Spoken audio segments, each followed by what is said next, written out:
The Assembly will hear an address by His Excellency Angie Rajoelina, President of the Republic of Madagascar. I request protocol to escort His Excellency.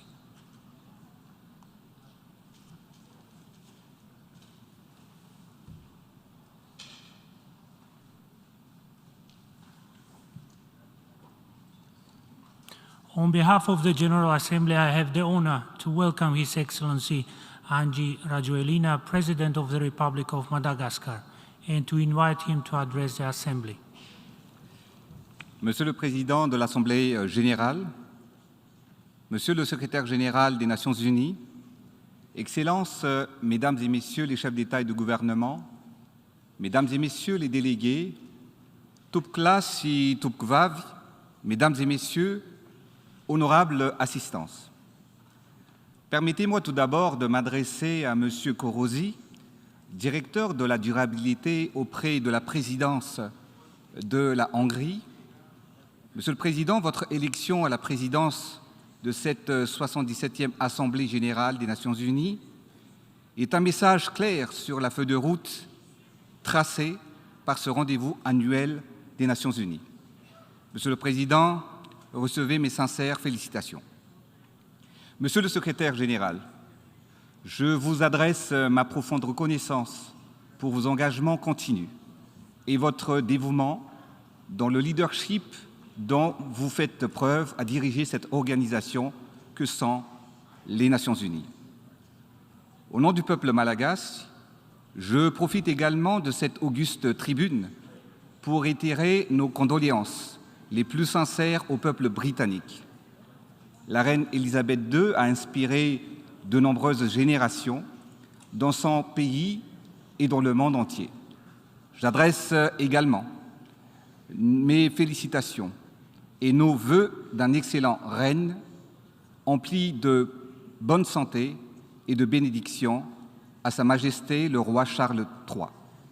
Excellences, Mesdames et Messieurs, le rendez-vous annuel des Nations Unies à l'Assemblée générale est toujours l'occasion de porter haut nos aspirations, ce qui nous unit tous ici, c'est-à-dire la paix universelle. Maintenant que nous avons appris à cohabiter avec la Covid-19, dont nous avons longuement débattu au cours des 2 dernières années, nous faisons malgré tout face aux conséquences de cette crise. Cela nous a prouvé que c'est dans les moments difficiles que nous réalisons l'importance de la solidarité entre les nations. Le thème de cette session, des solutions transformatrices pour des défis interdépendants, prend ainsi tout son sens, nous donne à nouveau espoir, nous rassure et nous ouvre les perspectives pour avancer ensemble sur la voie du développement. Lorsque nous avons dû affronter la crise sanitaire, nous avons choisi de faire confiance à nos scientifiques et aux richesses naturelles de notre terre. La création de l'usine Pharmalagas, une usine pharmaceutique en pleine crise sanitaire, nous a démontré que nous pouvons transformer les difficultés en opportunités afin d'exploiter notre biodiversité et ainsi protéger notre population, qui est la population malagasy. Alors que l'on présageait l'hécatombe en Afrique, le taux d'infection et de mortalité à Madagascar figure parmi les plus faibles au monde. Classé comme zone verte parmi les pays à faible risque de contamination, actuellement, l'entrée à Madagascar ne nécessite ni de tests PCR ni de passe sanitaire. Nous avons déjoué toutes les statistiques et sommes ressortis plus forts, mais surtout plus engagés encore, mais surtout pour aller vers l'émergence de notre pays. Mesdames et Messieurs, le monde se relève à peine de la pandémie que de nouvelles crises ont fait surface. Aucun pays n'a été épargné par les conséquences de la Covid-19 et le conflit en Ukraine a davantage entraîné un déséquilibre creusant les inégalités. Cela va encore compliquer grandement nos efforts de résilience et de relance post-Covid. Comme tous les pays du monde, nous subissons pleinement les impacts inflationnistes de cette crise. Nous sommes convaincus que toute guerre se termine autour d'une table. Le dialogue est la seule voie pour instaurer donc la paix.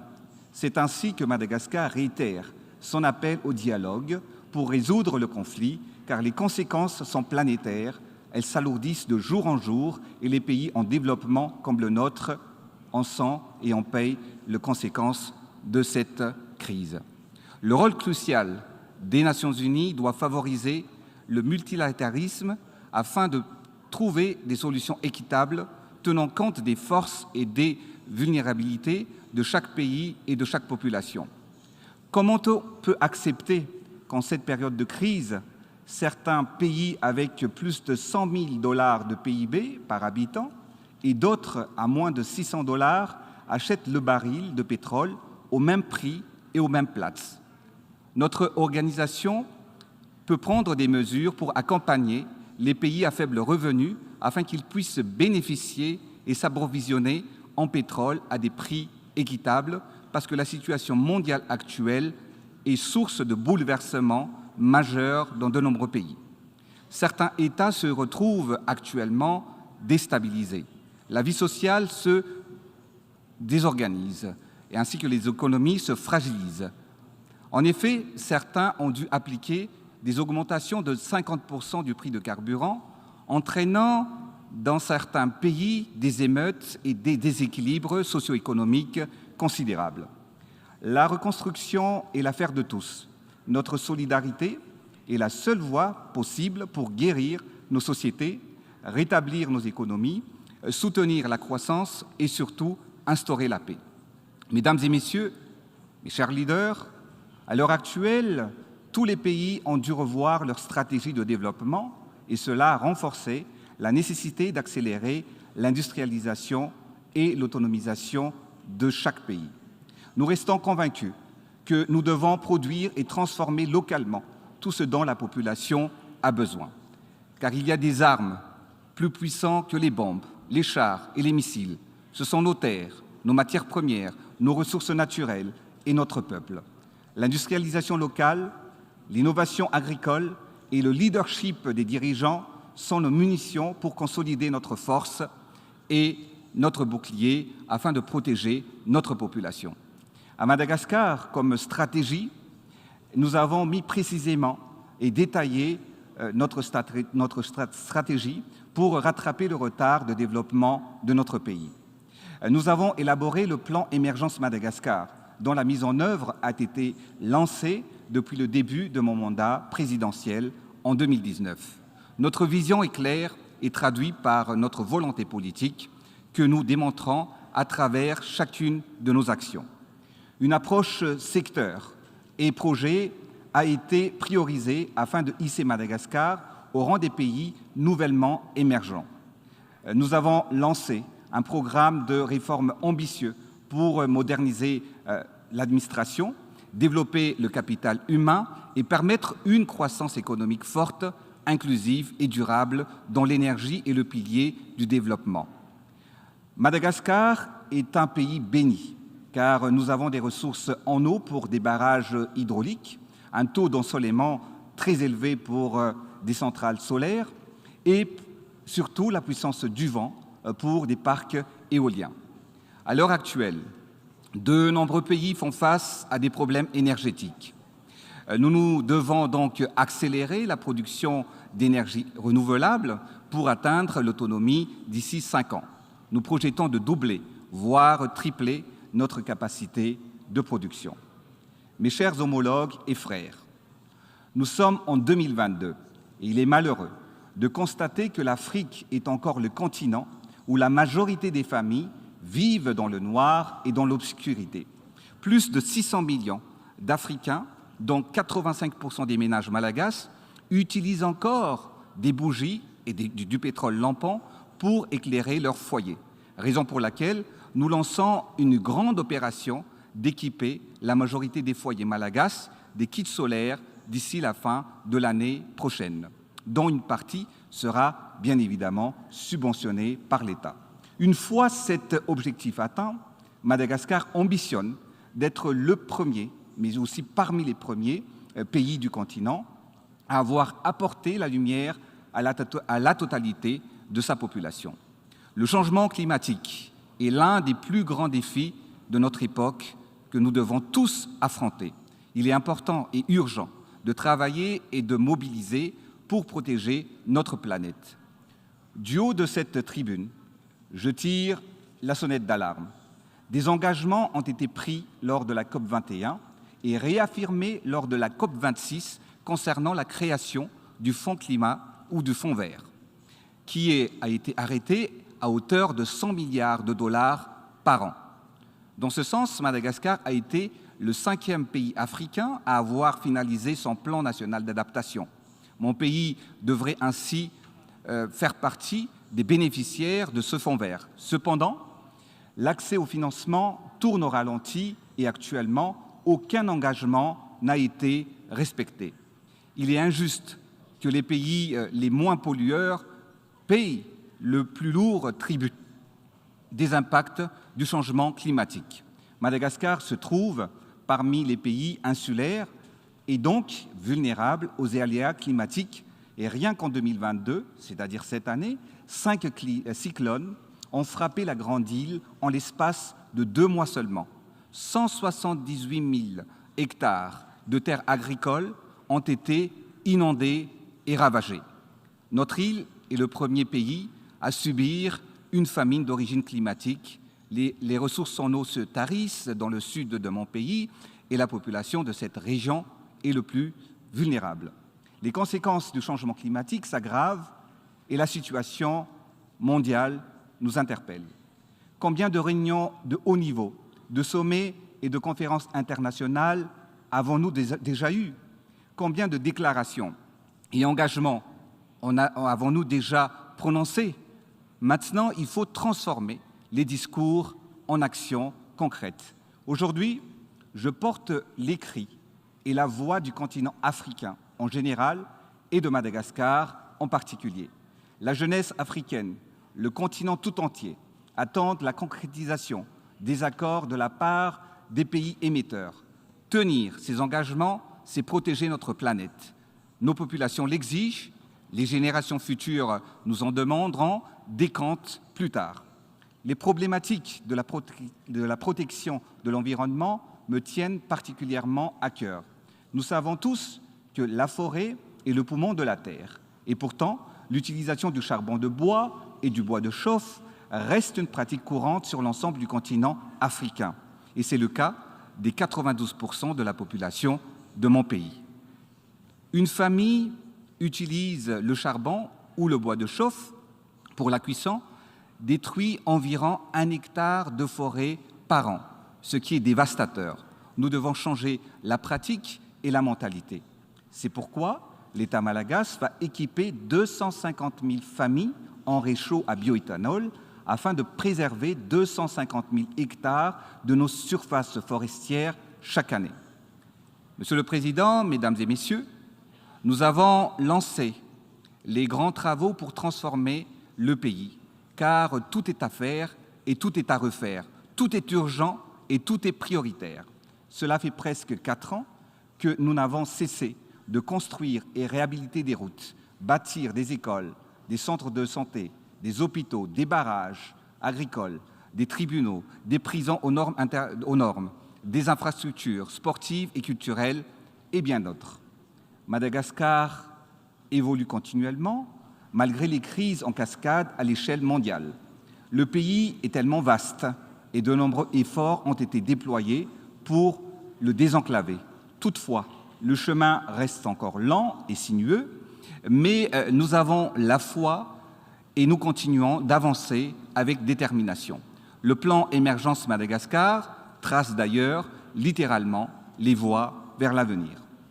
Du nord au sud, d'est en ouest, tout Madagascar est en chantier.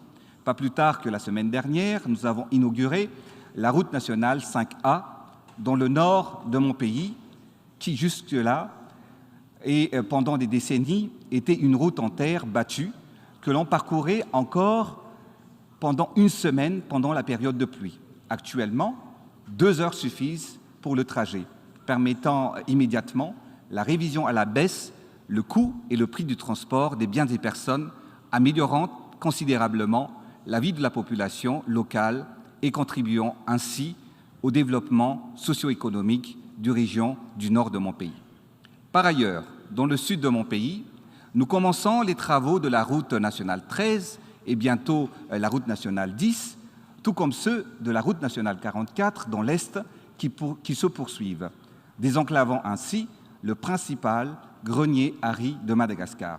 Dans le nord-ouest, la route nationale 31, également en piste, sera entièrement réhabilitée, permettant d'accéder à notre deuxième grenier risicole. La première autoroute du pays, qui reliera la capitale du Grand Port, débutera également dans quelques semaines. Un trajet qui nécessite actuellement de 10 heures, mais qui sera fait en 2 heures et demie seulement, une fois les travaux terminés. La dividende démographique est aujourd'hui une variable qui doit rentrer dans l'équation. Nous devons changer la structure de la population. La croissance démographique actuelle n'est pas proportionnelle à la croissance économique. Dans certaines régions, des jeunes filles de moins de 18 ans sont déjà mères de famille et se retrouvent en moyenne avec 5 à 8 enfants à leur charge. Par conséquent, elles ont plus de difficultés à les nourrir, les élever, les soigner, les éduquer correctement. Le programme de planning familial déjà initié est ainsi primordial dans notre stratégie d'action pour maîtriser les naissances et transformer la population actuelle dépendante en une population active et économiquement productive. La démographie deviendra pour Madagascar un atout et non un frein au développement. Dans le volet de l'éducation, nous avons fait un pas de géant. L'État malagasy a construit plus d'1 millier de salles de classe et a énormément investi dans les outils de matériel pédagogique. Nous avons mis en place des cantines scolaires, nous avons conçu des livres et des manuels, distribué des tablettes numériques afin d'améliorer considérablement la qualité de l'éducation de nos enfants et de nos jeunes. Le taux d'accès à l'éducation de base a augmenté de 146% et le taux d'abandon scolaire a été réduit de manière palpable. Nous avons fait de l'éducation une priorité nationale et nous renouvelons notre engagement à transformer et à redynamiser la vie scolaire et universitaire. L'année dernière, j'ai également eu l'opportunité d'évoquer le souhait de mon pays de voir enfin appliquer les résolutions prises par l'Assemblée générale des Nations unies en 1979 et en 1980 sur la restitution et la gestion des îles éparses ou Nus Malagas dans l'océan Indien à Madagascar. Nous réjouissons de la tenue très prochaine de la deuxième rencontre de la commission mixte franco-malagasy sur le sujet et fort de ces 2 résolutions qui confirment la légitimité de notre revendication, nous espérons pouvoir compter sur le soutien des Nations unies pour parvenir enfin à une solution concertée, juste et apaisée. Excellences, Mesdames et Messieurs, pendant la pandémie, les malades avaient besoin d'oxygène pour survivre. Actuellement, de nombreux pays sont asphyxiés par les séquelles des crises successives.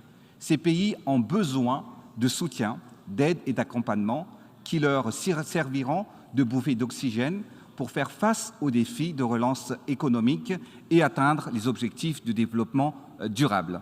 Il est nécessaire d'accélérer la mise en place de nouveaux mécanismes de financement tels que le FFDR ou le Fonds fiduciaire pour la résilience et la durabilité, et en activer ainsi le décaissement. Je saisis cette occasion pour remercier le Fonds monétaire international, la Banque mondiale et les autres pays amis de Madagascar qui ont toujours été à notre côté dans les moments difficiles. Chers homologues, mes chers frères leaders africains, l'Afrique de demain doit être autonome, indépendante et prospère. Nous avons le devoir de changer l'histoire du continent et d'écrire une nouvelle page pour que chacun et chaque pays doivent changer et transformer. Notre organisation a besoin de renforcer sa solidarité pour apporter des solutions communes à nos problèmes communs. Que Dieu bénisse chacune de nos nations, Masnantandazana, la patrie est sacrée. Je vous remercie de votre attention. On behalf of the Assembly, I wish to thank the President of the Republic of Madagascar for the statement just made, and I request protocol to escort His Excellency. The Assembly will hear an address by His Excellency Mohammed Yunus Menfi, President of